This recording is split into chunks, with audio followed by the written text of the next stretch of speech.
Aksi curang yang dilakukan stasiun pengisian bulk LPG SPBE PT Putra Panca Gasindo berhasil dibongkar oleh Subdit Sumber Daya dan Lingkungan Sumdaling, Direktorat Reserse Kriminal Khusus Polda Metro Jaya. Adapun modus operandi yang dilakukan perusahaan SPBE ini dengan cara mengurangi isi tabung gas LPG ukuran 3 kg yang pengisiannya sudah disetting di mesin pengisian, filling plant, sehingga dalam setiap tabung gas LPG ukuran 3 kg dikurangi 250 gram, sehingga isinya menjadi 2,750 kg per tabung.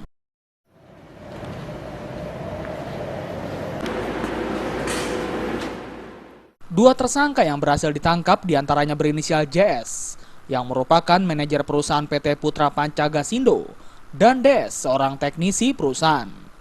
Tertangkapnya aksi curang tersebut disampaikan oleh Direktur Direktorat Reserse Kriminal Khusus Polda Metro Jaya, Kombes Pol Mujiono, saat menggelar hasil pengungkapan di lokasi stasiun pengisian bulk LPG SPBE PT Putra Panca Gasindo di Jalan Millennium Raya Blok F2 nomor 1, kawasan Industri Millennium Estate, Desa Pusar, Kecamatan Panongan, Tangerang, Banten. Ada informasi di Treskrim Sus Polda Metro Jaya bahwa di Tangerang ada penyimpangan tentang LPG 3 kilo, yaitu dalam pelaksanaannya salah satu SPBE di Tangerang, informasinya tabung-tabung LPG 3 kilo itu diisi bukan 3 kilo, tetapi alatnya disetting sedemikian rupa isi tabung 3 kilo itu hanya diisi 2,75 kg.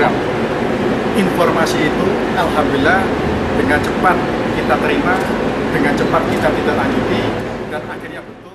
Kini pihak kepolisian masih memburu salah seorang pelaku berinisial IDL yang diduga sebagai pemilik usaha SPBE. Barang bukti yang berhasil diamankan diantaranya 2.000 lebih tabung gas LPG ukuran 3 kg dan 24 filling plant atau mesin pengisian tabung gas LPG.